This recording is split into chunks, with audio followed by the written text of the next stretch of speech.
ගිය සතියේ කතා කරලා නතර කරපු තැන ඉඳන් ඉදිරියට අපි කලින් සතියේ සාකච්ඡා කළේ පුතේ අපි කලින් සතියේ සාකච්ඡා කළේ සුළු මුදල් පොතක් පිළියෙල කරන්නේ කොහොමද නැත්නම් සුළු මුදල් ගෙවීම් ජර්නලයක් පිළියෙල කරන්නේ කොහොමද කියලා. අපි එතනදී අධ්‍යයනය කළා මේකේ સિદ્ધාන්ත කොටස් වගේම අපි 6 වෙනි අභ්‍යාසයත් සාකච්ඡා කළා. විහෙගගේ ව්‍යාපාරේ සුළු මුදල් සම්බන්ධ කටයුතු ගැන අපි අග්‍රමය පිළියෙල කළා. අපි මේ සුළු මුදල් ගාන හැදුවා. දැන් මම එදා ඔයාට දුන්නා ගෙදර වැඩක් ඒ තමයි 7 වෙනි ගාන හදන්න කියලා. දැන් මම එනවා 7 වෙනි ගානට පුතේ ජයසිංහ ව්‍යාපාරයේ සුළු මුදල් අග්‍රමය රුපියල් 2200යි කියලා කියනවා. ජයසිංහගේ ව්‍යාපාරයේ සුළු මුදල් අග්‍රමය 2200යිලු 2017 ජූලි 1 දිනට සුළු මුදල් බාරකරු වෙත 180ක් ඉතිරිව තිබුණා කියනවා. ඒ වගේම ජූලි මාසයේ සම්බන්ධ ගනුදෙනු දීලා තියෙනවා. ඒතර මම ඔයාලට කියනවා හැම වෙලාවෙම එදා මම කිව්වා සුළු මුදල් පොත පිළියෙල කරද්දී නැත්නම් සුළු මුදල් ගෙවීම් ජර්නල් පිළියෙල කරද්දී ගාන මුලින්ම හොඳට කියවලා බලන්න. ගාන හොඳට බලලා තීරණය කරන්න මොනවද මේ ගානට එන්න ඕන සුළු මුදල් විශ්ලේෂණ තීරු කියලා. සුළු මුදල් විශ්ලේෂණ තීරු මොනවද කියලා බලන්න ඕන.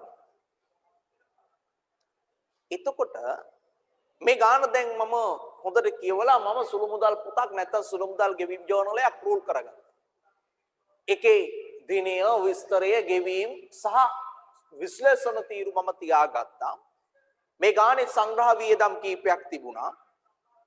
ඒ වගේම මේ ගානේ ගමන් වියදම්, තැපැල් වියදම් සහ විවිධ වශයෙන් වියදම් වර්ග කිරීමේ හැකියාවක් තිබුණ නිසා මම මේ විදිහට වර්ග කරගත්තා. මොකද මේකේ පළවෙනි ගනුදෙනුව සුළු මුදල් අග්‍රමය ප්‍රතිපූර්ණය කළා කියලා කියන්නේ. දෙවෙනි එක සංග්‍රහ වියදම්, ඊළඟට 7.4 තැපැල් වියදම්, 7.5 ගමන් වියදම් අත්තිකාරම, 7.6 ප්‍රතිපූර්ණය කිරීමක් දීලා තියෙනවා. 7.8 වියදම් තියෙනවා ගමන් සහ සංග්‍රහ. 7.12 ලිපි ද්‍රව්‍ය වියදමක් දීලා. ආය 7.14 ගමන් සහ තැපැල් දීලා. 7.18 ගමන් අත්තිකාරම් ගැන කතාවක් කරනවායි. අවසාන ගනුදෙනුව එතරම් ගමන් සහ තැපැල් වියදම් දීලා තියෙනවා. එහෙනම් මගේ පුතාලට තේරෙන්න ඕනේ මේකේ විශ්ලේෂණ තීරු තෝරා ගැනීමේදී බලන්න එක්වරකට වඩා වැඩි වාර ප්‍රමාණයක් ව්‍යාපාරයේ දරලා තියෙන වියදම් මොනවද කියලා. මට එහෙම බලද්දී ආවා සංග්‍රහ වියදම් තිබුණා එකකට වඩා වැඩි වාර ගණනක්. ඒ නිසා සංග්‍රහ වියදම් වෙනුවෙන් තීරුවක් තිබ්බා. ඒ වගේම මට ගමන් වියදම් එකකට වඩා වැඩි වාර ගණනක් ආව නිසා ගමන් වියදම් වෙනුවෙන් මම විශ්ලේෂණ තීරුවක් තියාගත්තා. තේරුණාද? ඒ වගේම දරුවනේ තැපැල් වියදම් වෙනුවෙන් එක්වරකට වඩා වැඩි වාර ගණනක් ගෙවීම් කරලා තියෙන නිසා ඒගොල්ලෝ වෙනුවෙනුත් මම තියාගත්තා විශ්ලේෂණ තීරුවක්. ඒ වගේම මේ ව්‍යාපාරේ එක්වරක් පමණක් දරන ලද වියදම් තිබුණා දැක්කා. පෙනී ගියා. ඒ නිසා එයා වෙනුවෙන් තියාගත්තා විවිධ කියලා විශ්ලේෂණ තීරු. ඒ වගේම වියදමක් නොවන ලෙජරේ පිටපත් කළ යුතු වත්කමක් වගකීමක් ප්‍රාග්ධනයක් සම්බන්ධ ගනුදෙනුවක් නම් සුළු මුදල් ගෙවීමක් නම් ඒ සටහන් කිරීම සඳහා මම ලෙජර් ගිණුම් කියලා තීරුවක් තියාගන්නවා. හරිද? රයිට්. එතකොට දැන් මේ ගානේ ගනුදෙනු ටික අපි මේ ආකෘතියට සටහන් කරමු. හරිද? රයිට්. එහෙනම් අපි දින පිළිවෙලට එනවා. ඔන්න රූල් කරලා නැති පුතාලා මේක රූල් කරගන්න. රූල් කරලා නැති පුතාලා මේක රූල් කරගන්න. මම ගාන හදාගෙන යනවා. මම ගානේ අවසානෙට නැත්නම් මගක් ගිහිල්ලා හදලා නැති අයට මම හදා ගන්න අවස්ථාව ලබා දෙනවා. එහෙනම් මම ගාන හදනවා. ඔයත් ගාන හිමීට හදගෙන එන්න. ප්‍රශ්න තිබුණොත් ඔයගොල්ලන්ට මයික් එක ඔන් කරලා මගේ ප්‍රශ්න අහන්න පුළුවනි. රයිට්. අපි බලමු ගාන. 7.1 සුළු මුදල් අග්‍රමය ප්‍රතිපූර්ණය කළා. එහෙම කිව්ව ගමන් මතක් වෙන්න ඕනේ ඔයගොල්ලන්ට මේකේ අග්‍රමය රුපියල් 2200යි කියන. මේකේ අග්‍රමය කීයද? රුපියල් 2200යි. අග්‍රමය 2200ක් වුණ ව්‍යාපාරයක අපේ ජූලි මාසේ පටන් ගනිද්දී එයා ගාව ඉතුරුව තියෙනවා රුපියල් 180ක්.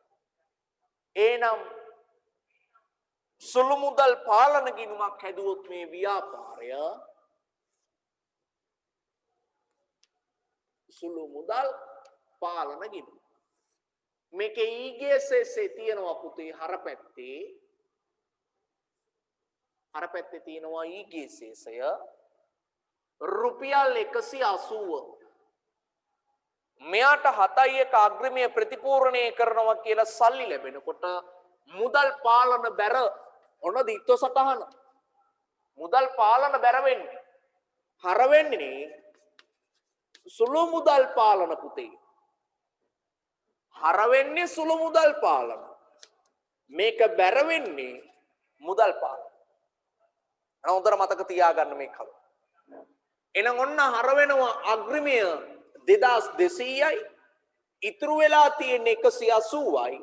එහෙනම් ප්‍රතිපූර්ණය කරන්න ඕනේ 10න් 8ක් 2යි එකෙන් එකක් බිඳුවයි 2020ක්. එහෙනම් හර වෙනවා 2020ක් බැරකලේ මුදල් පාලන කියලා.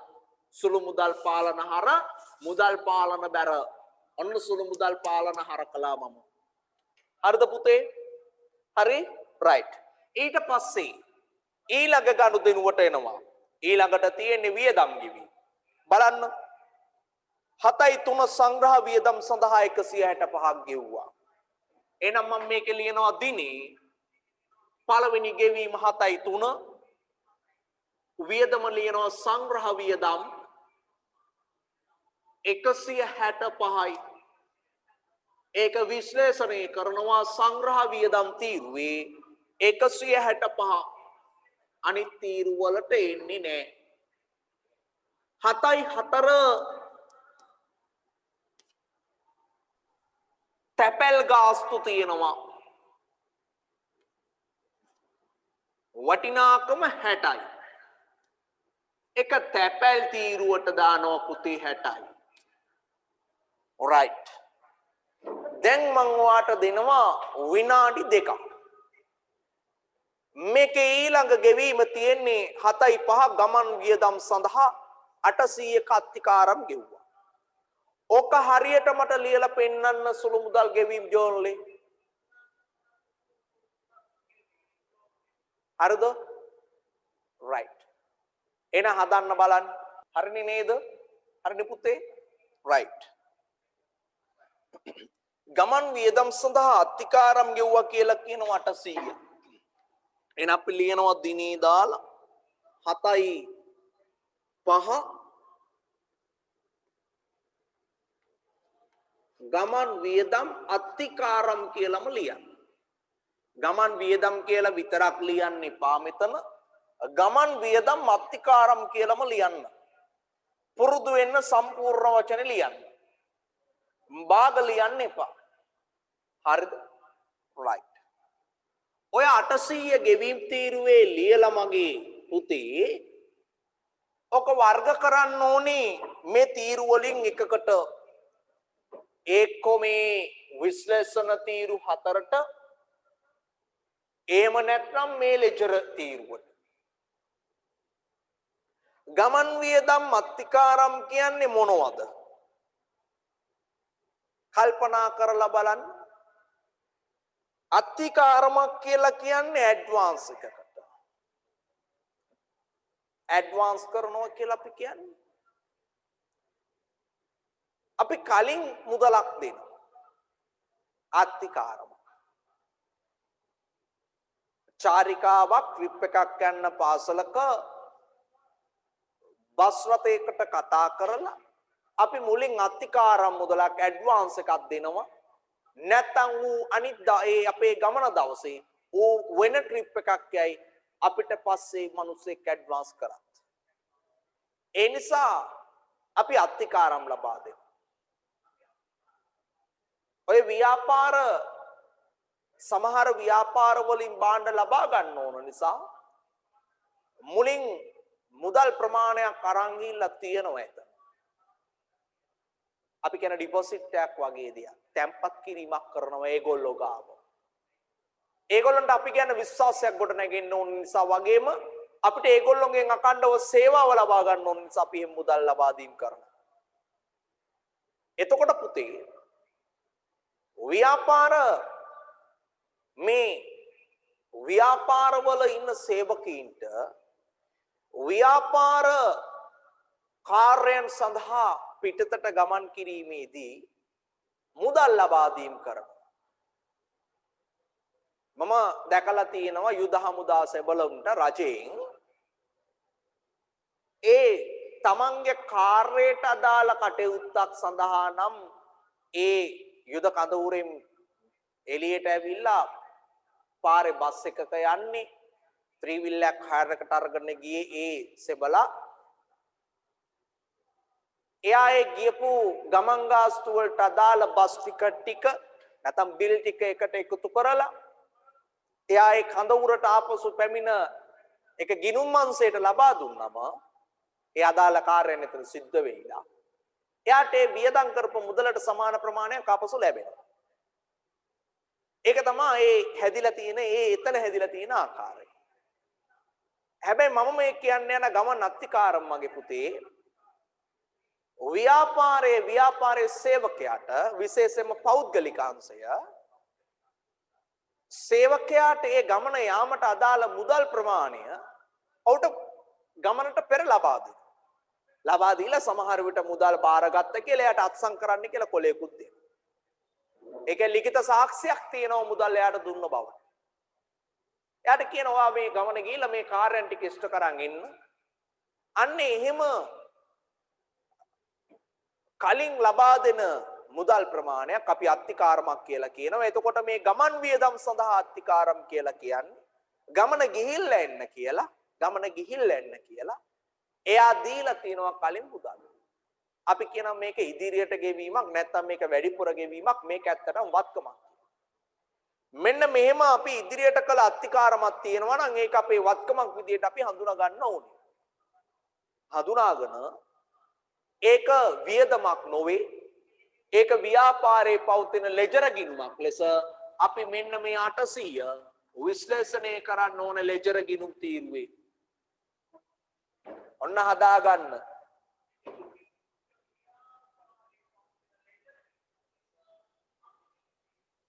ඔන්න හදා ගන්න. ලෙජර් ගිණුම් තීරුවේ ඔයා ලියන්න ඕනේ 800. ඒ කියන්නේ මේකේ තේරුම තමයි ලෙජරේ හදනවා අපි ගිණුමක්. ඒකේ නම ගමන් අත්තිකාරම් කියලා. හරිද? රයිට්. එහෙනම් ඔන්න මම මෙතන හදනවා ගිණුමක්. මේකේ නම ගමන් අත්තිකාරම්.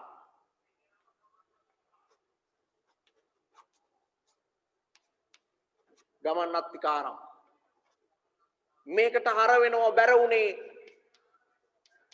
සුළු මුදල් පාලන කියලා රුපියල් 800ක්. මොකද මේක තමයි ගෙවීම. මේක තමයි සුළු මුදල් පාලනයකට බැර වෙන්නේ. ගමන් අත්තිකාරම් කියලා 800ක්. ඒ කියන්නේ 800ක් ගෙවලා තියනවා මගේ පුතේ. හරි. එහෙනම් ඔන්න ගෙව්වා 800. අපි කිව්වා දීලා උඹ මෙන්න මේ ගමන ගිහිල්ලා වරේ.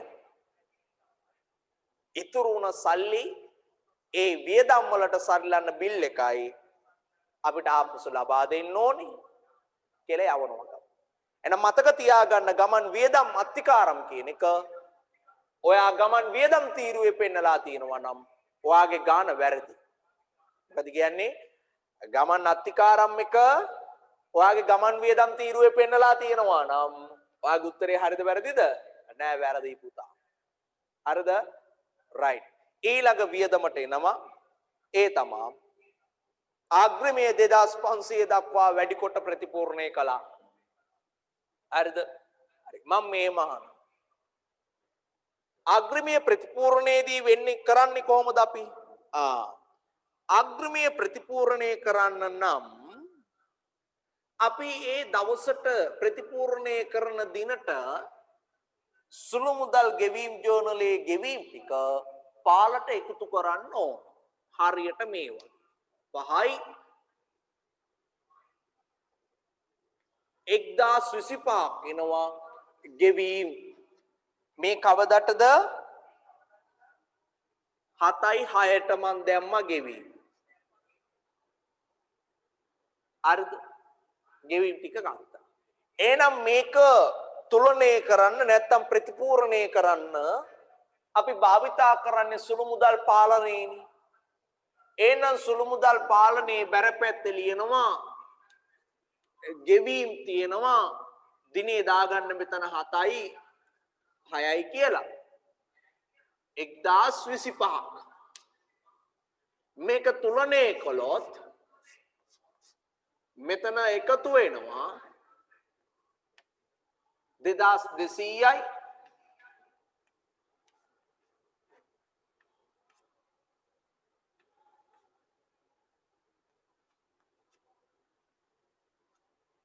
1235. හරිද? බලන්න හරි නේද කියලා 5යි 5යි 10න් බිඳුව දැම්ම එකක් ඉතුරුයි. 2යි 1යි 3යි 3යි 7යි 10න් බිඳුව දැම්ම එකක් ඉතුරුයි. 2යි 1යි 3 එකක් ඉතුරුයි. 1යි 9යි 10න් බිඳුව දැම්මා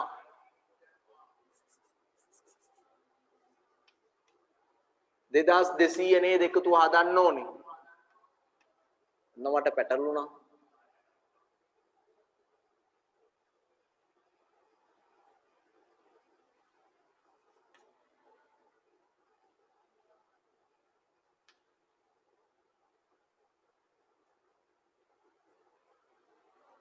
එක්දාස් 175. ඒක තමයි ගෙවීම් වල එකතුව. ඒ කියන්නේ ගෙවීම් කළාට පස්සේ ශේෂය. එහෙනම් අපි දැන් මේ සුළු මුදල් එකේ ඊගේ ශේෂය අරගෙන ඉතුරු ටික හදන්න ඕනේ. මට මෙතන ඉඩමදිනේ.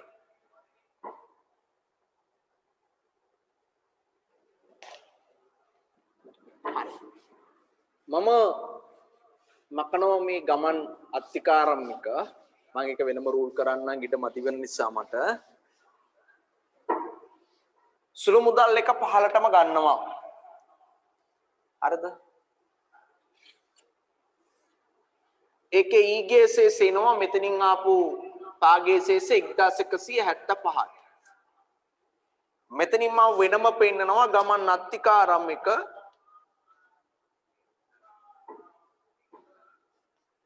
සුළු මුදල් පාලනයෙන් ආවේ කියලා 800. මේක වෙනම පෙන්නුවා මෙතන හැදුවා 1175 ගත්තා. හරි පුතේ. දැන් මේක ප්‍රතිපූර්ණය කරන්න එපෙයි. මේක ප්‍රතිපූර්ණය කියලා කියන්නේ මේක 2200 බවට පත් කරන්න. මොකද සමස්තගේ 2200 නේ. එතකොට මේක 2200 වෙන්න නම් මෙයාට කීයක් මුදල් විදියට සුළු මුදල් පාලනය ලැබෙන්න ඕන?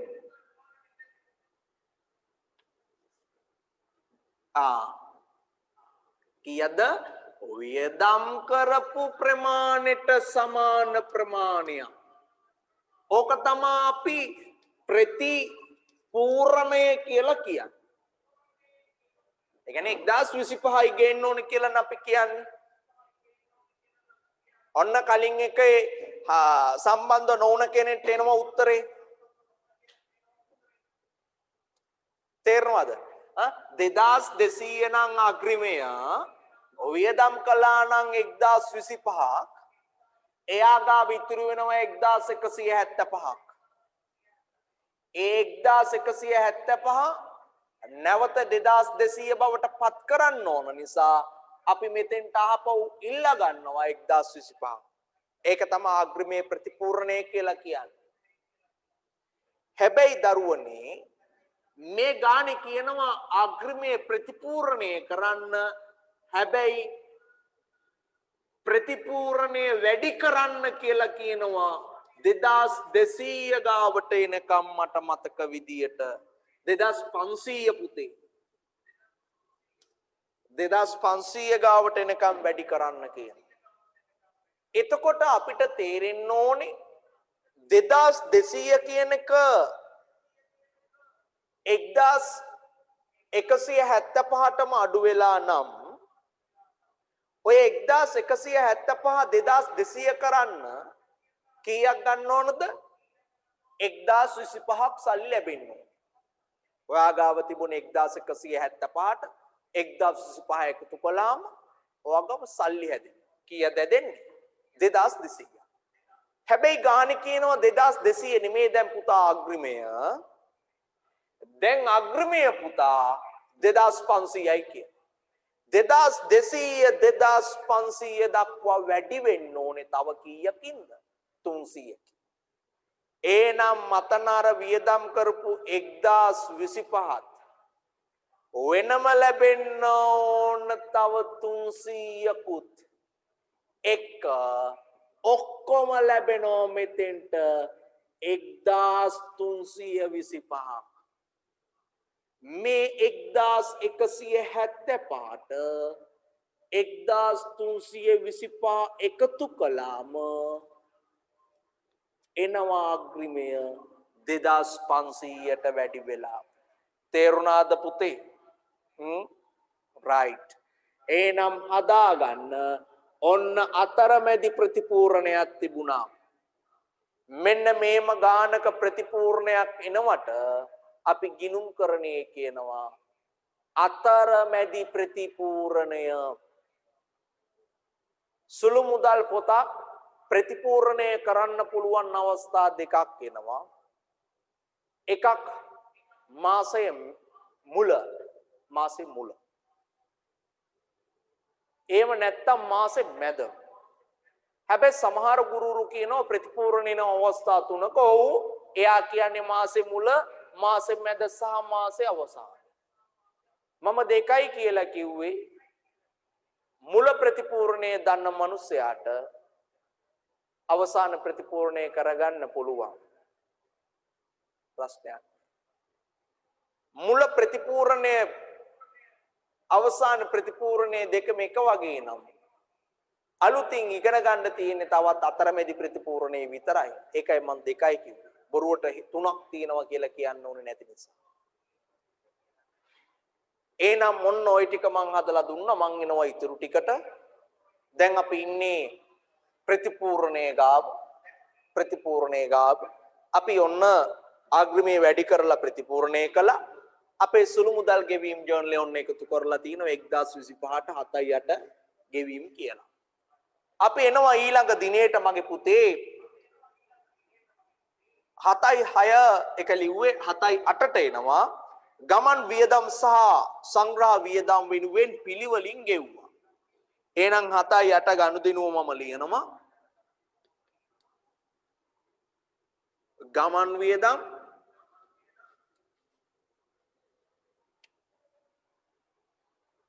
එකසිය 50යි සංග්‍රහ වියදම් 170යි.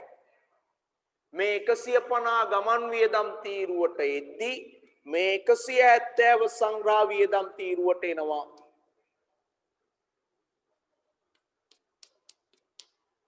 right. ඊට පස්සේ ඊළඟ එක 7/12 ලිපි ද්‍රව්‍ය ගත්තා. 300ක මේක විශ්ලේෂණය කරන්න වෙන්නේ විවිධ වියදම් තීරුවේ. ලිපි ද්‍රව්‍ය කියන්නේ විවිධ වියදම් එක වතාවයි දරලා තිබුණා. right. ඊළඟ ගනුදෙනුව ගමන් වියදම් 40යි තැපැල් වියදම් 60යි පුතා.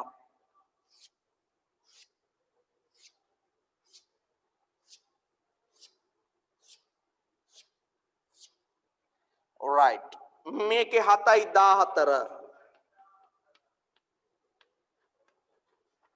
ගමන් වියදම් 40යි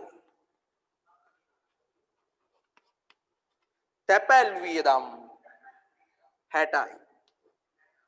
ගමන් වියදම් 40 ගමන් තීරුවට තැපැල් වියදම් 60 තැපැල් තීරුවට වර්ග කරලා විශ්ලේෂණය කරලා පෙන්වන්න පුතේ.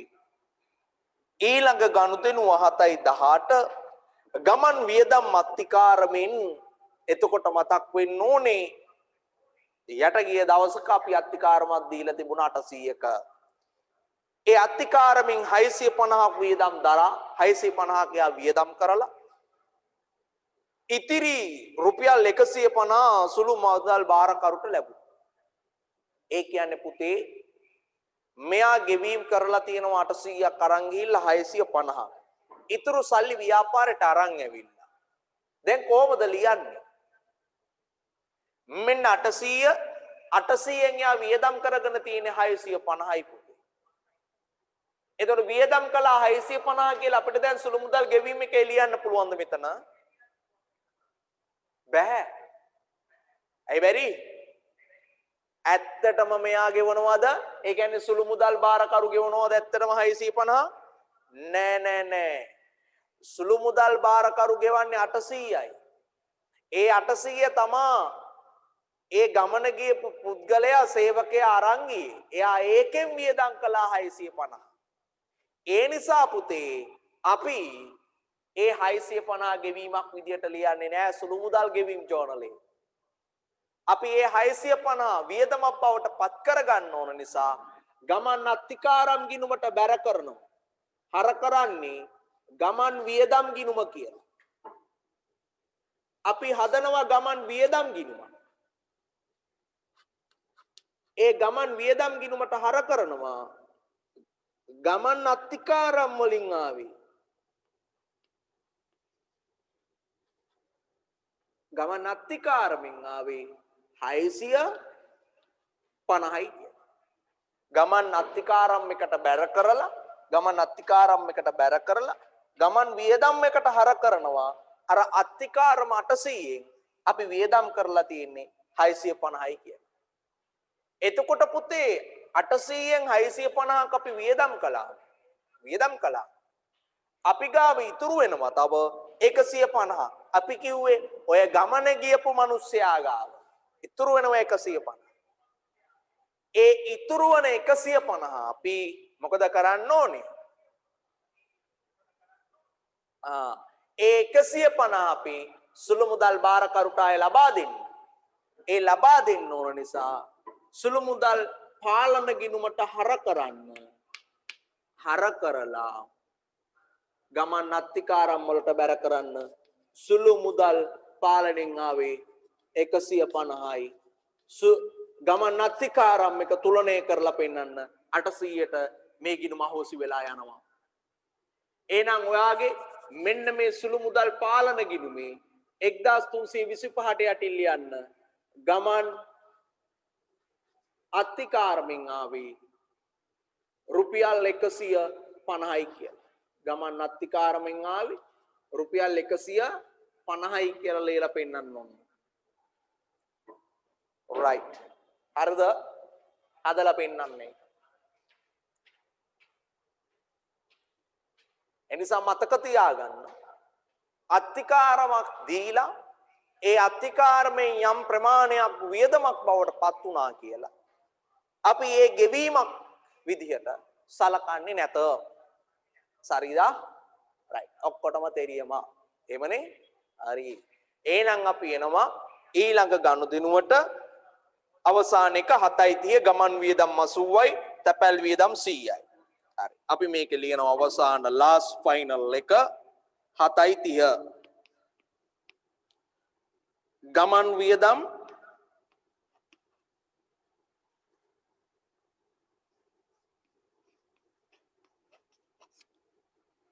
80යි එක ගමන් වියදම් තීරුවට. ඊට පස්සේ තැපැල් වියදම් 100යි ඒක තැපැල් වියදම් තීරුව. ඔච්චරයි පුතේ. ඔන්න දැන් අවසාන කොටස ගෙදරින් ගාන හදන්න කියලා තිබුණේ මම ගිය සතියේ. හදන්න නැති දැන් ගෙවීම් ටික පහලට එකතු කරන්න ඕනේ. මෙතන ගෙවීම් තීරුව එකතු කරද්දී ඔයාට මතක ඇති උඩ ඉඳන් එද්දී 7.6 අපි මේක එකතු කළා 1025කට. එහෙනම් දැන් එකතු කරන්නේ මෙතනින් පල්ලැහැ ටික. ඒ කියන්නේ 7.6න් පහළ ටික. 7යි 8 ගනුදෙනු ඉඳන් අපි 15ට එකතු කරනවා. ගෙවීම් ටික. 0යි 7යි 5යි 12යි 16යි 16යි 22යි 8යි 30න් බිඳුව දැම්ම 3ක් ඉතුරුයි 4යි 7යි 8යි 9යි මේ තමයි ගෙවීම්. ගෙවීම් කීයද? 9යි. ඒ කියන්නේ 900යි. එතකොට අනිත් වියදම් තීරු ටික එකතු කරනවා සංග්‍රහ 165යි 170යි 5යි 7යි 6යි 13යි 1යි 1යි 3යි 335යි ඊට පස්සේ ගමන් තීරු ටික ගන්න ඕනේ. ගමන් තීරු ටික එකතු කරාම එනවා 0යි 270යි තැපැල් තීරු එකතු කළාම එනවා 220යි විවිධ 300යි ලෙජර් එක එකතු කළොත් 800යි. හැබැයි ලෙජර් මම එකතු කරන්නේ නැහැ. එක එක ගිණුම් නිසා. මේ ටික එකතු කරලා දැන් සමහර ගුරුවරු ලෙජර් ගිණුම් එකත් එකතු කරන්න කියන. එකතු කරලා ලෙජර් ගිණුම් කියලා ගිණුමක් හදලා ඒකට දාන්න කියන. මම කියලා දෙන්නම් පස්සේ. හරිද? හරි. ඔය ටික එකතු කරලා දැන් වෙන වෙනම ගිණුම් හදන්න. සංග්‍රහ ගිණුමක් හදලා ඔය සංග්‍රහ ගිණුමට හර කරන්න. අන්න සංග්‍රහ ගිණුම. ඒකට හර කරනවා 335ක්. බැරකලේ සුළු මුදල් පාලන කියන. එතකොට මේ ගෙවීම් 900ම සුළු මුදල් පාලනයට බැර වෙන්න ඕනේ. අර මුල කොටස ගෙවීම් කියලා 900ක්. හරිද? 335 හර වෙනව සුළු මුදල් කියලා ගෙවීම් වලින් ආපු එක 270 ගමන් වියදම් එකටම හර වෙනවා. ඒක සුළු මුදල් වලින් ගියප එක. අත්තිකාරමෙන් ආපු එක වෙනම තියෙනවා එතන. ඊට පස්සේ 220ක තැපැල් වියදමක් තියෙනවා. මෙන්න මගේ තැපැල් ගිණුම ඒකට සුළු මුදල් කියලා හර වෙන්න ඕනේ 220ක්. ඊට පස්සේ මෙන්න මගේ විවිධ වියදම්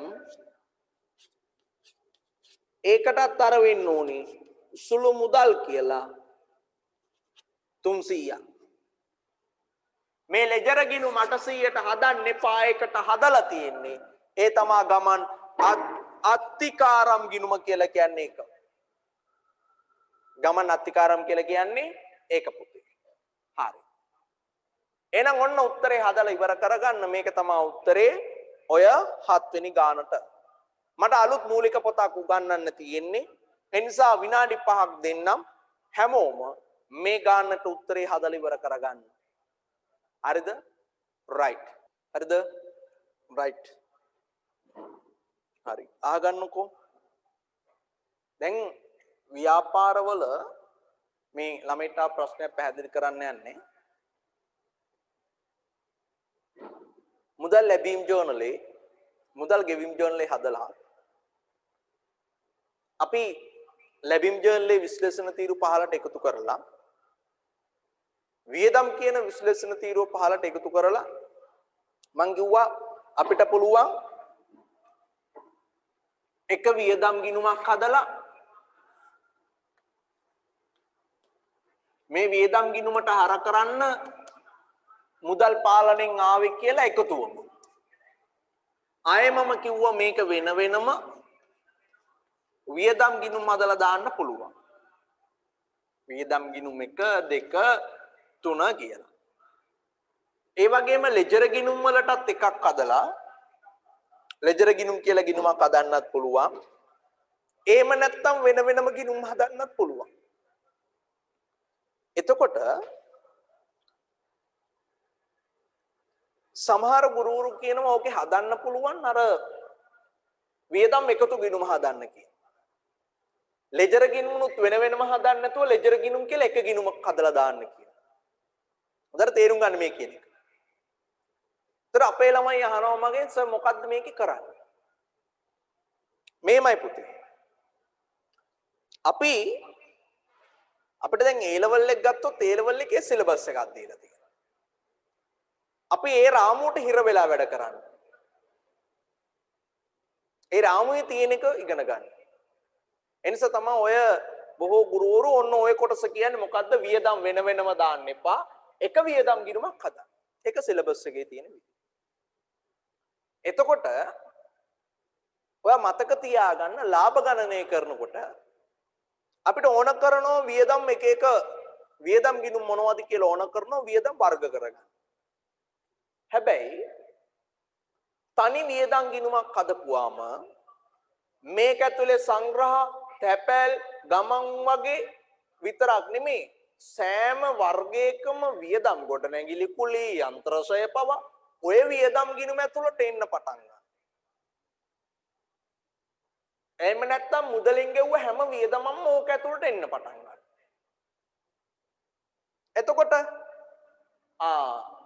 එතකොට පුතේ ඔන්න ඔය වියදම් ගිණුම ඇතුලේ මොනවද තියෙන්නේ කියලාවත් අපිට අන්තිමේ හොයා ගන්න බැරුව යනවා. ඒ නිසා අපි කියනවා ගිණුම් කරන්නේ අපි වියදම් වෙන වෙනම දාගන්න එක හොඳයි කියලා. හේතුව අපිට තීරණ ගන්නකොට කල්පනාකාරීත්වයට පරිශීලනය කරනකොට කල්පනාකාරීත්වය තොරතුරු තීරණ ගැනීම සඳහා ප්‍රායෝගිකව ඊටම ලෙහෙසියෙන් සහ පැහැදිලිව ඕක භාවිතා කරන්න පුළුවන්. මෙතන තියෙන විස්තරාත්මකව ගිණුම් ඔක්කොම මෙතන තියෙන සාරාංශයක් කියලා මතක තියාගන්න. ඕකෙන් ලේසි මොකක්ද? ඕකෙන් ලේසි එක එක වියදමට එක එක ගිණුම් හදනවට වඩා තනි ගිණුමක් හදලා ඔක්කොම ඔය ගොඩේ පෙන්වන එක අපිට ලේසි. ඒ නිසා තමයි උසස් පෙළ ඔය ගිණුම හදන්න කියන්නේ වෙන වෙනම හදන්න නැතුව වියදම් වලට. හේතුව ළමයිට පහසු නිසා විභාගෙලා. ඒ නිසා පාසලේ නම් අනිවාර්යයෙන්ම මේ ගිණුම තමයි හදන්න කියන්නේ. හැබැයි අපි ක්‍රම දෙකම කියනවා. මේක හදන්නත් පුළුවන් මේක හදන්නත් පුළුවන්. ඔයා මේක විභාගේ හදන්න. තනි වියදම් ගිණුම. අපි මේක තමයි හදවන්නේ විභාගේ. හේතුව මේක ඊටම ඉක්මනින් හදන්න පුළුවන්. මේවා හදන්න වෙලා යනවා. හැබැයි මේවා පිළිබඳවත් අවබෝධය තියෙන්න ඕනේ. මොකද ඉස්සරහට එනවා අපිට අලුත් පාඩම් කොටසක්. ඒ පාඩම් කොටසේදී ගිණුම් වෙන වෙනම හදන්න ඒවා පිළිබඳ අවබෝධයක් තිබිය යුතුයි. හරිද? ඒ නිසා ලැබීම් ජර්නලයේ සම්බන්ධව වගේම ගෙවීම් ජර්නලයේ සම්බන්ධවත් ඔන්න ඔය කියන කරුණු ටික හොඳට මතක තියාගන්න ඕනේ. හරි. එහෙනම් මම එනවා දැන් මගේ පුතේ අලුත් මාතෘකාවකට. මේ ඇවිල්ලා ගැනුම් ජර්නලය. මොකද්ද මේක? ගැනුම් ජර්නලය. ගැනුම් ජර්නලය කියලා කියන්නේ ව්‍යාපාරයක් නැවත විකිණීමේ අරමුණින් මේ ගැනුම් ජර්නලයේ ආකෘතිය, දිනය, ඉන්වොයිස් සංඛ්‍ය, විස්තරය, වටිනාකම. හරිද? හරි. අහගන්නකො. ව්‍යාපාර නැවත විකිණීමේ අරමුණින් ඒ ව්‍යාපාර වලට භාණ්ඩ ගේනවනේ. රෙදිපිලි විකුණන ව්‍යාපාරයකට රෙදිපිලි. ලීබඩු විකුණන ව්‍යාපාරයකට ලීබඩු. යන්ත්‍රෝපකරණ විකුණන ව්‍යාපාරයකට යන්ත්‍රෝපකරණ. මේ විදියට ව්‍යාපාර ගන්නවනේ නැවත විකිණීමේ අරමුණින් භාණ්ඩ. හැබැයි අපි දන්නවා අපිට ගැනුම් කරන්න පුළුවන් නැවත විකිණීමේ අරමුණින් වගේම පරිභෝජනය කිරීමේ අරමුණ. ඒ නිසා අපි කියනවා ව්‍යාපාරවලට භාණ්ඩ ගැනුම් කිරීමේදී අරමුණු දෙකක් තියෙනවා. මොනවද පුතේ? එකක් පරිභෝජනය සඳහා මිලදී ගැනීම, දෙවෙනි එක එනම් නැවත විකිණීම සඳහා මිලදී ගැනීම. ඉතින් පුතේ ව්‍යාපාර මෙහෙම භාණ්ඩ ගැනුම් කරනකොට නැවත විකිණීමේ අරමුණින් ආය විකුණනවාමයි. නැවත විකිණීමේ අරමුණින් ණයට ගන්න භාණ්ඩ. මොනවද කිව්වේ? ව්‍යාපාරයක් නැවත විකිණීමේ අරමුණින්. මොකක්ද අරමුණ? නැවත විකිණීම. මේක තමයි අරමුණ. කොහොමද ගන්න ඕනි? ණයට. ව්‍යාපාරයක් නැවත විකිණීමේ අරමුණින් ණයට ගන්නවා නම් භාණ්ඩ. අපි ඒවට කියනවා ගැනුම් ජර්නලේ ලියන්න ඕන ගනුදෙනු කියලා. හරිද පුතේ? ව්‍යාපාරයක් නැවත විකිණීමේ අරමුණින් ණයට ගන්නවා නම් භාණ්ඩ අපි ඒ ගනුදෙනු වලට කියනවා ඒවා ගැනුම් ජර්නලේ ලියන්න ඕන ගනුදෙනු කියලා. තේරුණාද? හරි පුතේ. එහෙනම් අපි බලමු මේකේ ලියන්නේ මෙහෙම. මේකේ දිනේ කියලා කියන්නේ ගනුදෙනුව සිදු වෙච්ච දිනේ. මං ගත්තා 1 ජනවාරි 1. මේ ඉන්වොයිස් පත් අංකය. මොකද්ද? ඉන්වොයිස් පත් අංකය. ඉන්වොයිස් පත් අංකය කියන්නේ මොකද්ද? ඒ තමා පුතේ ව්‍යාපාරයක වෙළඳ භාණ්ඩ ණයට ගැනුම් කිරීමේදී වෙළඳ භාණ්ඩ කියලා කියන්නේ නැවත විකිණීමේ අරමුණින් ගන්න ඒවට. මොනවටද වෙළඳ භාණ්ඩ කියන්නේ? නැවත විකිණීමේ අරමුණින් ගන්න භාණ්ඩ වලට අපි කියනවා වෙළඳ භාණ්ඩ. මේම වෙළඳ භාණ්ඩ ණයට ගැනීමේදී බිහිවන මූලාශ්‍ර ලේඛනයට අපි කියනවා මොනවා කියලාද? ඉන්වොයිසියක් කියලා. ඔක ලස්සන කරගන්න ඕන නිසා අපි කියනවා ගැනුම් ඉන්වොයිසියක් කියලා. එහෙනම් බිහිවනව මොකද්ද මූලාශ්‍ර ලේඛනයේ මගේ පුතේ? ගැනුම් ඉන්වොයිසි. මේ ගැනුම් ඉන්වොයිසි ඇතුලේ තියෙනවා අපි භාණ්ඩ ගත්ත ව්‍යාපාරේ මොකද්ද? ඒ ව්‍යාපාරේ ලිපිනේ මොකද්ද? දුරකථන අංකය මොකද්ද කියලා. ඒ වගේම භාණ්ඩ ගැනුම් කරපු දිනයක් තියෙනවා පුතේ. කවද්ද ගත්තේ? ඒ වගේම ගත්ත භාණ්ඩ වර්ග ටික තියෙනවා වෙන වෙනම මොන භාණ්ඩද ගත්තේ? ඒ ගත්ත භාණ්ඩවල ඒකක මිල කීයද? මුළු ගැනුම් වටිනාකම කීයද කියලාත් ඕකේ තියෙනවා. වැට් බද්දක් අය කළා නම් ගැනුම් වෙනුවෙන් ඒ වැට් බද්ද කීයද කියලාත් ඕකේ තියෙනවා. භාණ්ඩ ගැනුම් කරනකොට වට්ටම් හම්බ වෙනවනේ. අපි කඩේකට ගිහිල්ලා සපත්තු ජෝඩුවක් ගත්තත් වට්ටම් හම්බ වෙන්නේ. 1499යි 1450ට දෙන්නම් කිව්වා. කීයක් ලාභද? රුපියල් 49ක් ලාභයි. ඉතින් මේ වෙළඳ වට්ටම් මේකේ අඩු කරනවා නම් ඒකක් තියනවා පුතේ කොයිද ගැනුම් ඉන්වොයිස් ඇතුළේ. ඒ වගේම ගැනුම් වලට අදාළව ඒ ගනුදෙනුවට අදාළව යම් කොන්දේසි දාගත්තා. විශේෂයෙන්ම මුදල් ආපසු ගෙවීමේදී ඒ සම්බන්ධ වට්ටම් සම්බන්ධ කොන්දේසි දාගත්තා. ඒවා පවා ඇතුළත් වෙනවා මගේ පුතේ කොහෙද? ඔය කියන ගැනුම් ඉන්වොයිස් එක. එහෙනම් හොඳට මතක තියාගන්න ගැනුම් ඉන්වොයිස් එක කියලා කියන්නේ මොකද්ද? ව්‍යාපාරයක් වෙළඳ භාණ්ඩ ණයට ගැනුම් සම්බන්ධව බිහිවන මූලාශ්‍ර ලේඛනය. ව්‍යාපාරික වෙළඳ භාණ්ඩ ණයට ගැනුම් සම්බන්ධව බිහිවන මූලාශ්‍ර ලේඛනයට අපි කියනවා වෙළඳ භාණ්ඩ ගැනුම් සම්බන්ධව බිහිවන මූලාශ්‍ර ලේඛනයට අපි කියනවා මොකක් කියලාද? ගැනුම් ඉන්වොයිසිය කියලා. ගැනුම් ඉන්වොයිසිය කියලා. හරිද? විස්තරය කියන්නේ මොකක්ද? දැන් ඉන්වොයිස් පත් අංකය කියන්නේ ඉන්වොයිස් එකට අදාළ අංක තියෙනවනේ ටිකට් අංකය. ඒක.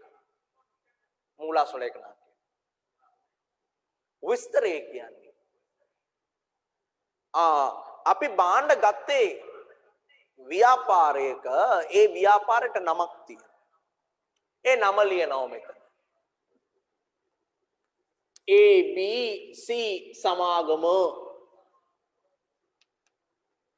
ව්‍යාපාර නම ලිව්වා. වටිනාකම ලියනවා 1,10,000යි. 1,10,000. හැබැයි මතක තියාගන්න මේ වටිනාකම කියලා හැම වෙලාවෙම ලියන්නේ වෙළඳ වට්ටම අඩු කළ වටිනාකම. ඒ කියන්නේ අපි භාණ්ඩ ගන්නකොට අපේ යම්කිසි මුදල් ප්‍රමාණයක් අඩු කරනවා නම් වට්ටම විදියට. ඒ වට්ටම අඩු කළාට පස්සේ වටිනාකම තමයි මෙතන ලියන්න ඕනේ. ඒ කියන්නේ කවදාවත් වෙළඳ වට්ටම අඩු කරන්න පෙරසේසෙ ලියනවද? නැහැ. අඩු කරන්න පෙරසේසෙ ලියන්නේ නැහැ. හැම වෙලාවෙම ලියන්නේ අඩු කළාට පස්සේ වටිනාකම. හරිද? alright පුතා. දැන් එනවා අපි ඊළඟ කොටස. හරිද? ඒකෙදි දැන් කරන්න ඕනේ මේ ඉන්වොයිස් නැත්නම් මේ ගැනුම් ජර්නල් එකතු කරන්න. දැන් ගනුදෙනු එකයි මම ලිව්වේ. තව තියෙනවා නම් ඇතිතරම් 15න් 15ට 15න් 15ට ලියලා එකතු කරන්න යන්න. 1,10,000. මේ එකතුව ඉදිරියෙන් ලියනවා ලස්සන සුන්දර ආදරණීය ප්‍රේමාන්විත දයාන්විත ලයාන්විත වාක්‍ය. ඒක ලෙජරයට පිටපත් කළා කියලා. මොකද ලියන්න ඕනේ? ලෙජරයට පිටපත් කළා කියලා. හරිද? මෙතන ලියනවා ලෙජරයට පිටපත් කළා කියලා. හරි. එහෙනම් ඊටු ටික මම පස්සේ කියලා දෙන්නම්. අපි මේකේ නෝට් එක සම්පූර්ණ කරගමු. හරි. බලන්න ඕන නිබන්ධනයේ තියෙනවා ගැනුම් ජර්නලය ව්‍යාපාරයකට නැවත විකිණීමේ පරමාර්ථයෙන් ණයට අත්පත් කරගනු ලබන භාණ්ඩවල විස්තරයන් සටහන් කිරීමට උපයෝගී කරගන්නා උපයෝගී පොත ගැනුම් ජල නලයයි. ඒ අනුව ගැනුම් ජර්නලයක ගනුදෙනු සටහන් කිරීමේදී පහත ලක්ෂණ පැවතිය යුතුය. එක ඔන්න ලියා ගන්න පළවෙනි ලක්ෂණය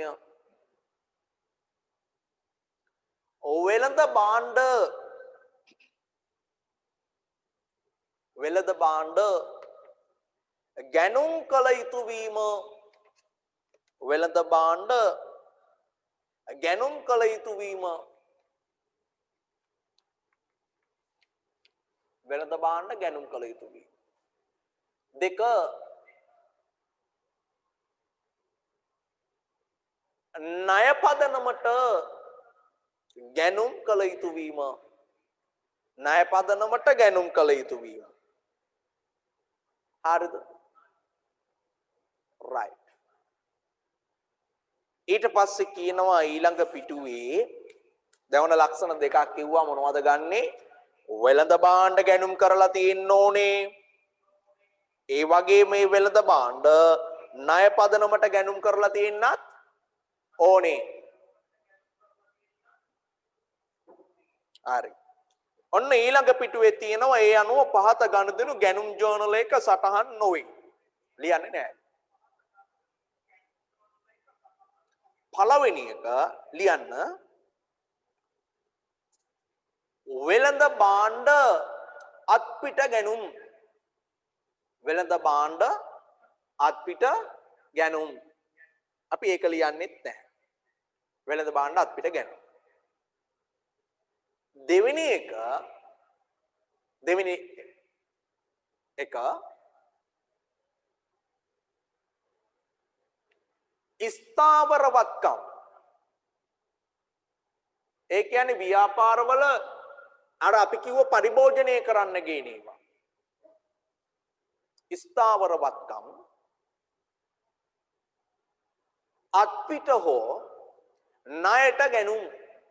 මේ දෙකම ලියන්නේ නැහැ. අත්පිට ගැනුම් ලියන්නෙත් නැහැ, ණයට ගැනුම් ලියන්නෙත් නැහැ. ඔන්න ගැනුම් ජර්නල් එක ආකෘතියේ තියෙනවා. පාලි මාතෘකාවක් තියෙන ගැනුම් ජර්නලයක් ලෙජරයට පිටපත් කරන ආකාරය. ලියන්නේ ඒක යටතේ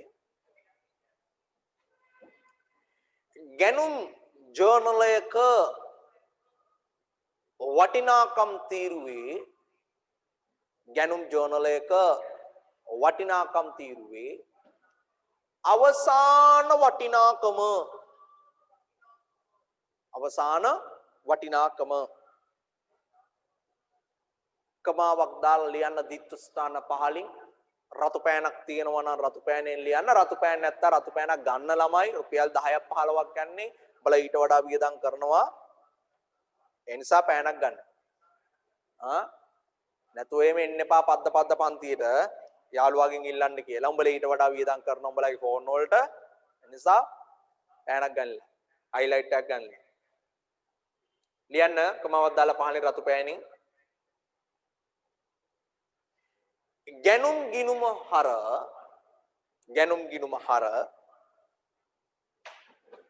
ගැනුම් ගිනුම හර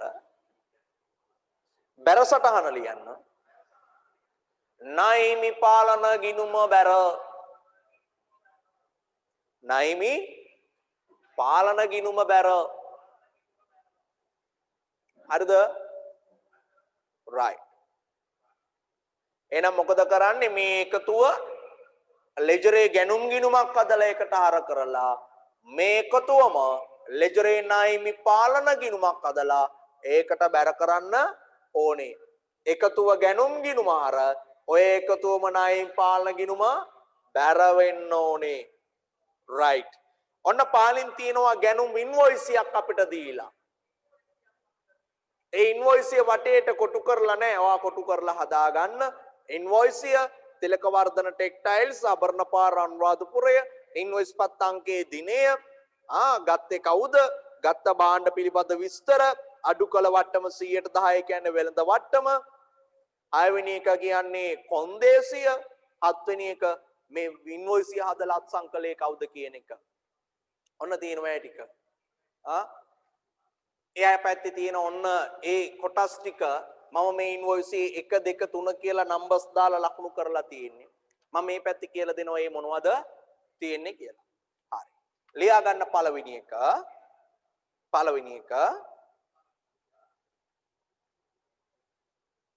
භාණ්ඩ විකුණුම් කළ ව්‍යාපාරයේ නම සහ ලිපිනය පළවෙනි එක භාණ්ඩ විකුණුම් කළ ව්‍යාපාරයේ නම සහ ලිපිනය හරිද right දෙවෙනි එක භාණ්ඩ ගැනුම් කළ ව්‍යාපාරයේ නම සහ ලිපිනය භාණ්ඩ ගැනුම් කළ ව්‍යාපාරයේ නම සහ ලිපිනය තමයි දෙවෙනි එක තුන්වෙනි එක ඉන්වොයිස් පත් අංකය සහ ගනුදෙනුව සිදු වූ දිනය ඉන්වොයිස් පත් අංකය සහ ගනුදෙනුව සිදු වූ දිනය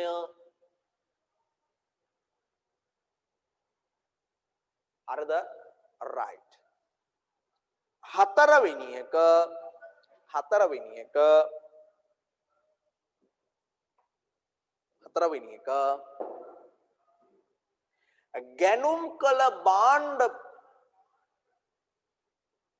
ගැනුම් කළ භාණ්ඩ පිළිබඳ විස්තරයන් ගැනුම් කළ භාණ්ඩ පිළිබඳ විස්තරයන් භාණ්ඩ වර්ග මොනවද චීත්ත තිර රෙදි තුවා ලොකු කුඩා කලිසම් රෙදි සුදු කළු කමිස රෙදි නම් ටික ප්‍රමාණයන් මීටර වලින් 1 මීටරයක මිල කීයද මුළු වටිනාකම කීයද කියලා දාලා දීලා තියෙනවා. පස්වෙනි එකට දාගන්න අඩු කළ වෙළඳ වට්ටම. පස්වෙනි එක අඩු කළ වෙළඳ වට්ටම. අඩු කළ වෙළඳ වට්ටම. හරිද?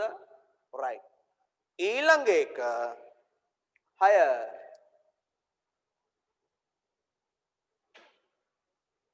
භාණ්ඩ ගැනුම් කිරීමේදී විකුණුම්කරු ඉදිරිපත් කළ විකුණුම්කරු ඉදිරිපත් කළ මුදල් ආපසු ගෙවීම සම්බන්ධ කොන්දේසිය මුදල් ආපසු ගෙවීම සම්බන්ධ කොන්දේසිය එක තමයි ඔය තියෙන්නේ. මුදල් ආපසු ගෙවීම සම්බන්ධ කොන්දේසිය තමයි ඔය දීලා තියෙන්නේ.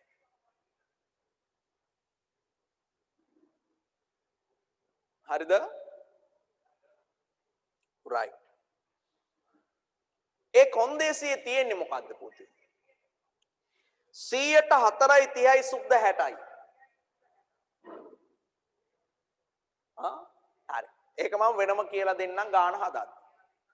හැබැයි මතක තියාගන්න ඕක තමයි ඒ භාණ්ඩ ගැනුම් කරද්දි ගැනුම් කරන පුද්ගලයාට විකුණුම්කරු ලබා දෙන කොන්දේසිය. 7 වෙනි එක ලියන්න.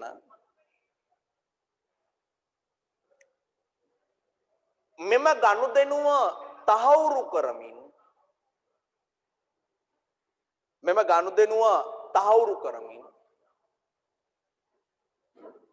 එහි වගකීම බාරගත් නිලධාරියාගේ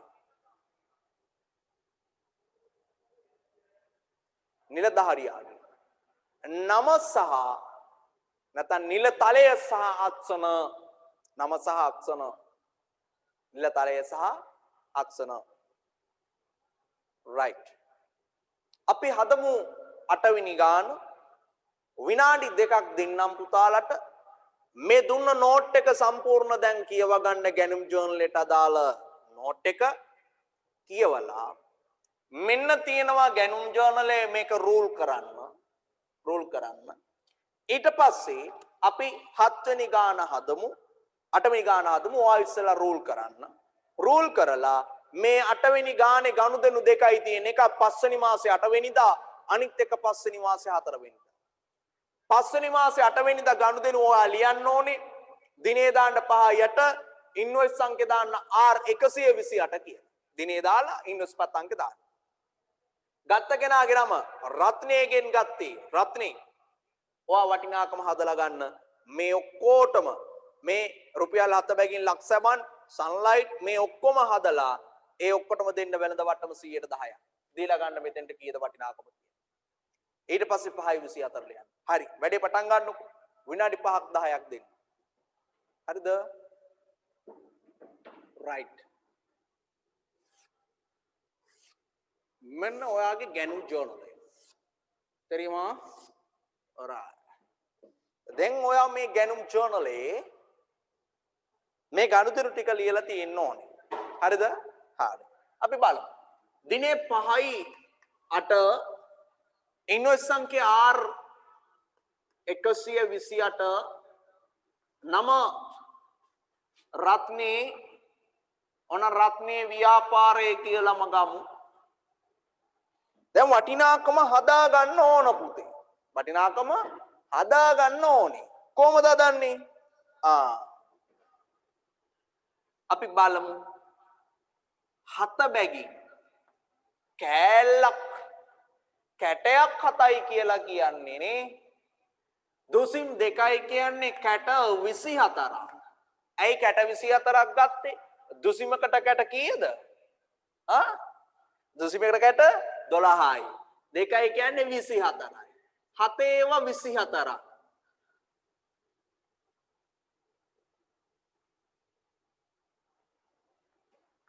168ක් වෙනවා ඉතින්. ඊට පස්සේ කැටයක් 10 බැගින් සන්ලයිට් සවන් කැට 40යි. 400යි. ඊට පස්සේ 8 බැගින් කැට 40යි. 320යි.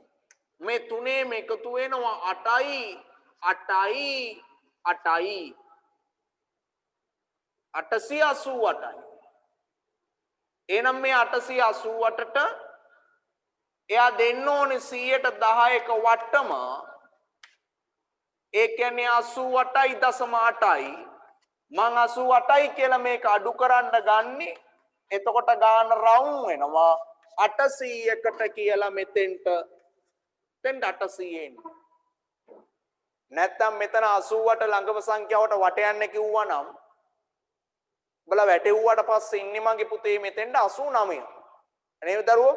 89 ඉන්නේ? ඔව් 89 ඉන්නේ 89.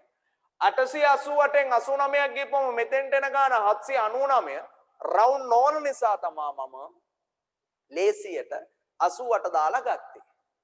හැබැයි විභාගයේ ගිහිල්ලා දැනගෙන ඉන්න ඕනේ හරියගේ දාලා හදන්න. මම අර ගාන වාට කියලා දෙන්න මට පහසුයි. රවුන්ඩ් ඉලක්කමක් ඔයා ගොළුවට යන්නේ නිසා 799 කියනවට වඩා 800යි පුතේ කියනකොට ඔයා ඉක්මනට ඒක තේරුම් ගන්න. ඒ නිසා මම එහෙම කළේ. ඒ නිසා මතක තියාගන්න 88ක් මම අඩු කළේ 88.8 වෙනුවට. එහෙනම් 800යි. 800 තමයි මෙතන ගැණුම් විදියට අපි ලියන්නේ එතකොට. හරිද? රයිට්. ඔන්න ඒක ලිව්වා. ඊට පස්සේ 5.24. ඉන්වර්ස් සංඛ්‍යාවේ D142. D142. අපි ගන්නේ ඩිංගිගේ ව්‍යාපාරේ. ඩිංගිගේ ව්‍යාපාරේ. ඒක කොහමද හදන්නේ? පැකට් එක 18 බැගින් රින්සු පැකට් 25යි. 18 ගුණ කිරීම 25. ඒ කියන්නේ කීයක් එනවද?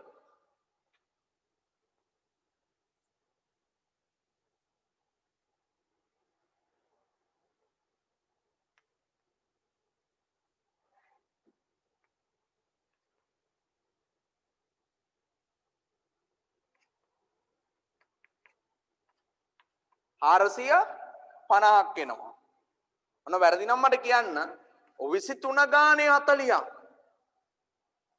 23 ගානේ 40යි කියලා කියන්නේ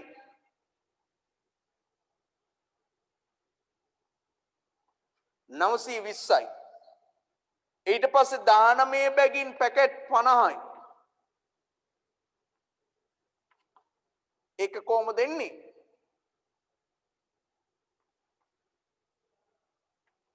ඒක 950යි. එච්චරයි. එකතු වෙනවා 2320. එතන මේ 2320ට වට්ටම් තියනවද පුතේ දෙන්න? මේ ගානේ වට්ටම් තියේද? නැහැ. එහෙනම් මෙතෙන්ට එන්නේ 2320ම තමයි. එහෙනම් 15ට එකතු කරනවා ගනුදෙනු 2යි. 3120යි. අපි මෙතන ලියනවා ඒක ලෙජරේට පිටපත් කළා කියලා. හරිද? ඊට පස්සේ හදන්න ඕනේ අර මං කිව්වා වගේ ලෙජර් ගිණුම් දෙකක්. එකක් ගැනුම් ගිණුම. ඒකට හර කරනවා 3120 බැරකලේ නයිමි පාලන ගිණුම කියලා. ඊට පස්සේ නයිමි පාලන ගිණුම හදලා ඒකට බැර කරනවා අරකලේ ගැනුම් ගිණුම කියලා 3120. හරිද? right. ගැනුම් අර නයිමි පාලන බැර. එහෙනම් මොදට මතක තියාගන්න අපි ව්‍යාපාරවල ගැනුම් ජර්නලේ හදද්දී වෙළඳ වට්ටම් අඩු කළාට පස්සේ වටිනාකම් ලියලා අපි ගැනුම් ජර්නල එකතු කරගන්න. එකතු කරලා ඒ එකතුව ගැනුම් ගිණුමට හර කරලා ඒක ණයමි පාලන ගිණුමට අපි බැර කරනවා. මුළු වටිනාකම. හරි. එහෙනම් මේක හදාගන්න. ඉස්සලා මේක හදාගන්නකෝ. ඔන්න අඩුපාඩු තියෙන අය හදාගන්න. නොතේරුණ ප්‍රශ්න තියෙන පුතාලා මට කතා කරලා අහගන්න. ප්‍රශ්න තියෙනවා නම් දාන්න කියන්න මම උත්තර දෙන්න. මැසේජ් දාන්න එපා. මැසේජ් බලන්න බෑ. chat එකේ බලන්න බෑ. ඒ නිසා මයික් එක ඔන් කරලා ප්‍රශ්න තියෙන අය අහන්න. මොකද ඔන්න ඔය ගාන ඉවරයි. මට ඊට පස්සේ තියෙන්නේ තව අලුත් කොටසකට යන්න. ඒ නිසා ඔය ගාන එච්චරනේ. ඒ නිසා අඩුපාඩු තියෙන ප්‍රශ්න තියෙන අය ඉන්නවනම් අහන්න.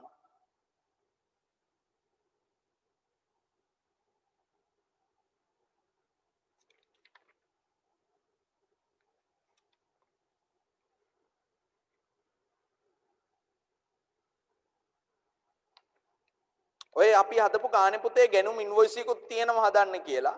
අපි ගැනුම් ඉන්වොයිස් යදුවේ නෑ මොකද විභාග වලට ගැනුම් ඉන්වොයිස් ඉන්නේ ඔය ගානේ තිබුණාට. ඔය ඉතින් ගෙදර නිකන් ඉන්න ගමන් ගැනුම් ඉන්වොයිස් එකක් හදලා බලන්න. හරිද? ප්‍රශ්න නැද්ද? හරි? right. මම එනවා අලුත් කොටසක් කියලා දෙන්න.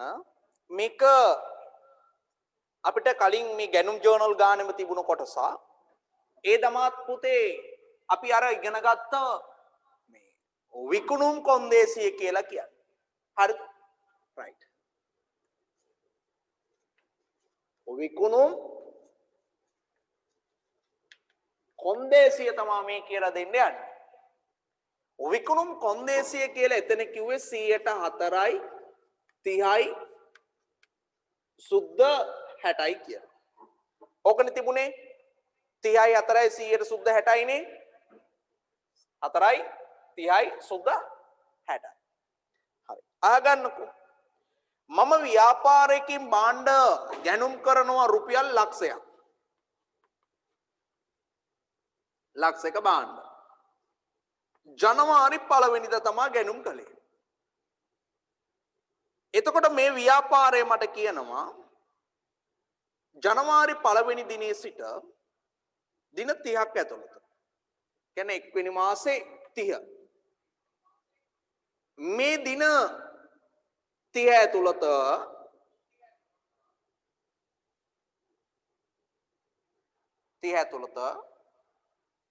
මම මේ ලක්ෂෙම ණය මුදල ආපසු ගෙවුවා. මොකද්ද කියන්නේ?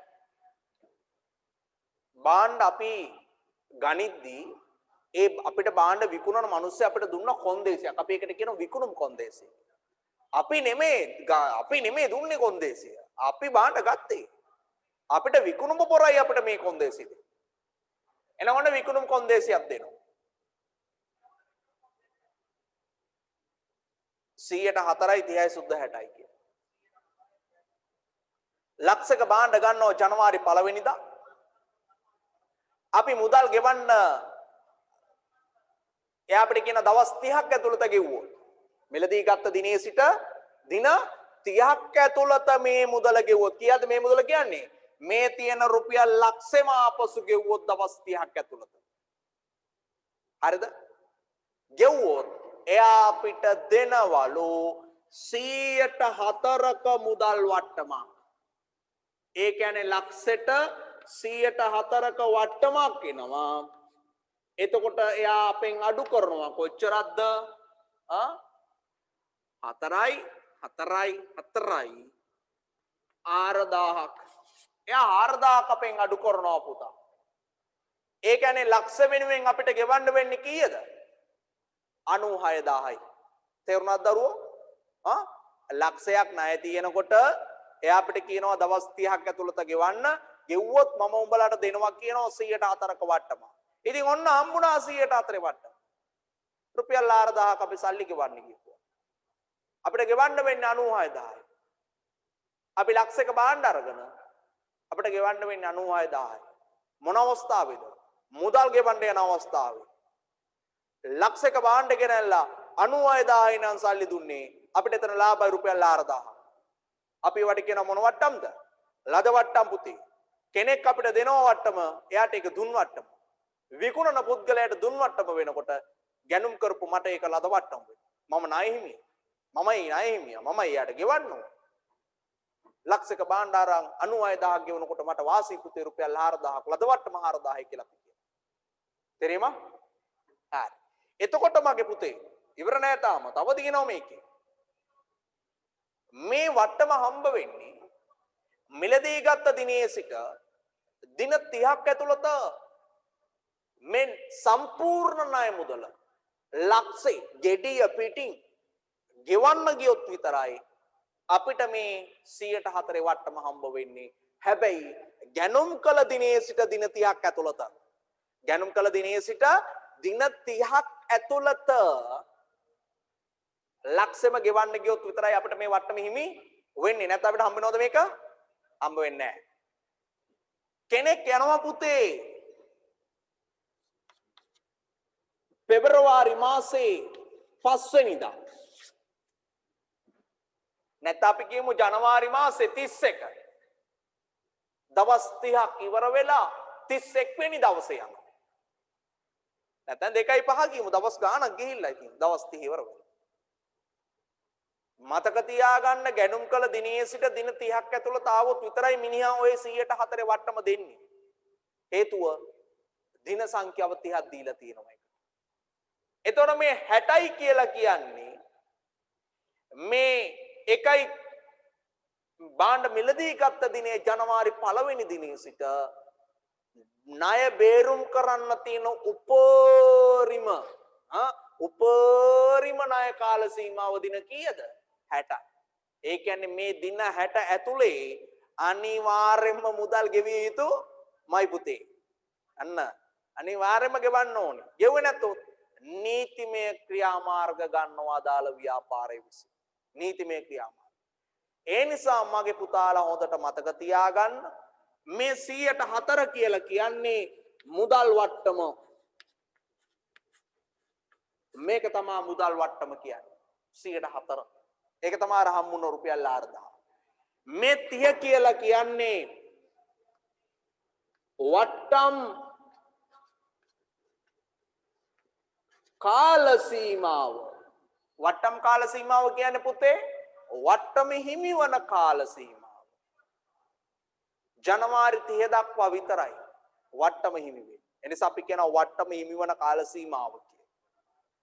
හරිද? රයිට්. ඊට පස්සේ මේ සුද්දාගේ 60 මොකද්ද? මේ සුද්දාගේ 60 මොකද්ද පුතේ?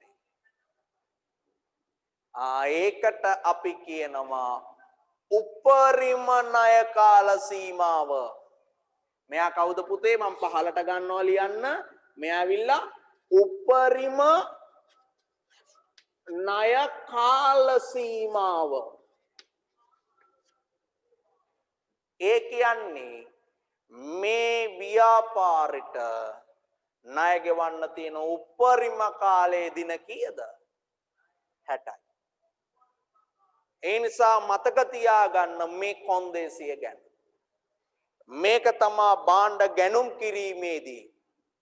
එහෙම නැත්නම් බාණ්ඩ විකුණුම් කිරීමේදී ඒ ඉන්වොයිස් තුල පිටපත් වන කොන්දේසිය. මේකට අපි සාමාන්‍යයෙන් කියනවා විකුණුම් කොන්දේසිය කියලා. මොකද බාණ්ඩ විකුණන කෙනා තමයි මේ කොන්දේසිය අපිට ලබා දෙන්නේ. කියන්නේ ගැනුම් කරුවට. එහෙනම් ඔන්න අපි අද ගැනුම් ජර්නලය සාකච්ඡා කරලා ඉවර කළා. මේ ගැනුම් ජර්නලේ තව කොටසක් තියෙනවා පුතේ. ඒ තමයි වැට් ඇතුළත් ගැනුම් ජර්නලය. තව කොටසක් තියෙනවා මේකේ. වැට් ඇතුළත් කරලා හදන ගැනුම් ජර්නලය. ඒක අපි ඊළඟ සතියේ ඉගෙන ගමු. ඊළඟ සතියේ ඉගෙන ගමු. ඒ වගේම තව කොටසක් තියෙනවා. ඒ තමයි විකුණුම් ජර්නලය. ඒ නිසා මම ලබන සතියේ ගැනුම් ජර්නලය, වැට් ඇතුළත් ගැනුම් ජර්නලය සහ සාමාන්‍ය පරිදි විකුණුම් ජර්නලය කියන මූලික පොත් දෙක මම ලබන සතියේ සාකච්ඡා කරනවා. මේ දෙක. ඒ වගේම තවත් පණිවිඩයක් තියෙනවා. දෙවෙනි පණිවිඩය තමයි මේ Zoom තාක්ෂණය ඔස්සේ අපි තීරිය කරගෙන යනවනේ. දැන් මේක ලයිව්. මම මේ උගන්වන්නේ කොහාට මේ අවස්ථාවෙම නරඹන්න වෙනවා. නැතුවට ආය අවස්ථාවක් හිමි නොවන නිසා. හැබැයි දැන් ගොඩක් අයට ප්‍රශ්න තියෙනවානේ. මේ ටයිම් එකටම ක්ලාස් එකට ජොයින් වෙන්න බෑ. සමහර අයට මුදවට තිබ්බා අද තාක්ෂණික ගැටලුවක් ඇවිල්ලා අද හරියට වීඩියෝ එක බලා ගන්නත් නැහැ. සමහර අයට පන්තියේ භාගයක් යනකොට ඩේටා ටික ඉවර වෙනවා. ෆෝන් එක ඔෆ් වෙනවා. කරන්ට් එක නැහැ සමහර පැති. ඒ නිසා අපි මම අර කුරුණෑගල වාරියපොළ දරුවන්ට වෙනම කරනවනේ වෙබ්සයිට් එකෙන් මේ උගන්වන එක. ඒ කියන්නේ මේ දැන් ඔයාලට කරන වීඩියෝව මේ විදිහටම මම වෙබ්සයිට් එකට දානවා. හරිද? එතකොට අනුරාධපුර මගේ පුතාලටත් පුළුවන් ඒක වෙබ්සයිට් එකෙන් නරඹන්න. මොකද ඕගොල්ලෝ කලින් එහෙම නරඹුවානේ මාසයක්. අපි මේ මාසින් දාන්නේ Zoom එකෙන් කරන්න පටන් ගත්තේ. නැත්තම් මම කුරුණෑගලට වෙලා ඕගොල්ලෝට වෙබ්සයිට් එකෙන් ඉගන්නුවේ. එතකොට මගේ පුතාලට පුළුවන් ඔයාට මේ නොතේරුණ තැන් ටික ආයෙත් බලා ගන්න. නොතේරුණ කොටස් ටික අද කරලත් නොතේරුණ කොටසක් තියෙනවා නම් ආයෙ බලන්න පුළුවන්. සමහර වෙලට තේරුණා. නමුත් ගාන හදනකොට පස්සේ මතක නැහැ. ආයෙනම් ආයෙ බලන්න පුළුවන්. ඔයගොල්ලෝ දන්නවා අපි මාසෙ තුල ඇත්ති තරමක් බලන්න දෙනවා. ඒ නිසා ඔයගොල්ලන්ට දෙසැම්බර් මාසේ කලින් මාසෙ ඉගෙන ගත්තේ ඔය වගේ මේ මාසෙවත් බලන්න පුළුවන් අපේ වෙබ්සයිට් එකට ලොග් වෙලා. ඒ නිසා කිසි ප්‍රශ්නයක් නැහැ account class එකේ මේ time එක අමාරු වුණොත් වට අනිවාර්යෙන් මේක අපේ වෙබ්සයිට් එකෙන් බලන්න පුළුවන්. ඒක මම ඔයගොල්ලන්ට chance එක දීලා තියෙනවා. අනුරාධපුර ළමයි විදියට. ඒ නිසා ඒකෙන් උපරිම ප්‍රයෝජන ගන්න. අරගෙන ඔයා මේ විෂය කරුණු හරියට අවබෝධ කරගන්න. හරියට අභ්‍යාසවල යෙදෙන්න. දැන් ඔයාට පුළුවන් ওই විකුණුම් ජර්නලයේ සම්බන්ධව ටියුට් එකේ තියෙන ආකෘතිය හොඳට කියවන්න. ඒ නෝට් එක හොඳට කියවලා ඔයාට පුළුවන් විකුණුම් ජර්නලයේ සම්බන්ධව තියෙන ගානක් හදන්න. අනිවාර්යෙන් හදන්න. කියන්නේ 9 වෙනි ගාන හදන්න. ඒකත් මේ වගේම අර කලින් වගේම ගැනුම් ජර්නලයේ වගේම විකුණුම් ජර්නලයක් රෝල් කරලා හදන්න තියෙනවා. මොකද උත්සාහය ජනිත වන්නේ වීර හදවත් තුල පමණයි කියලා අපි කතාවක් අහලා. ඒ නිසා හොඳට මහන්සි වෙන්න හොඳට මහන්සි වෙලා ගණන් ටික හදන්න. මොකද අපිට මේ ගමන යන්න ඕනේ යා යුතුයි. අපි මේක ජයග්‍රහණය කළ යුතුයි.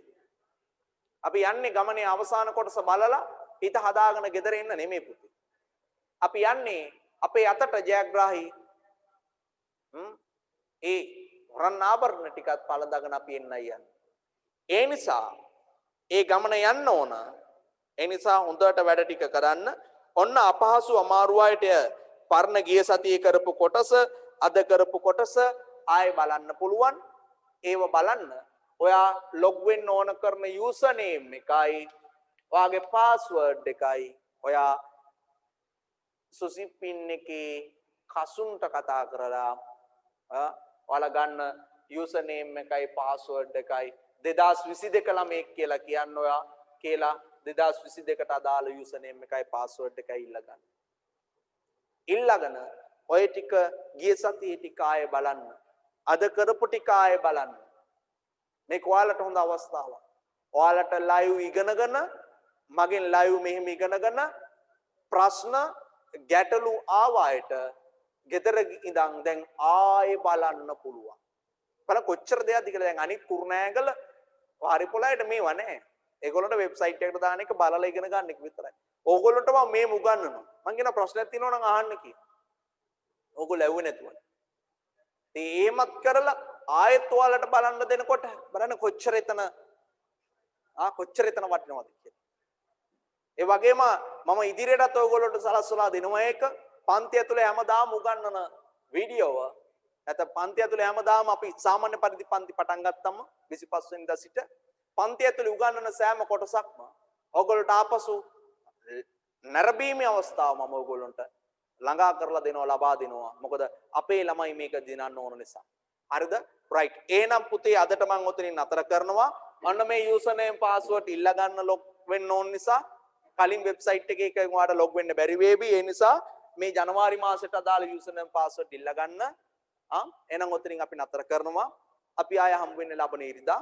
අපි ලබන ඉරිදා මේ ටික සාකච්ඡා කරමු. එන හැමෝටම අයබෝවන් දුසර්ණයි ජය වේවා.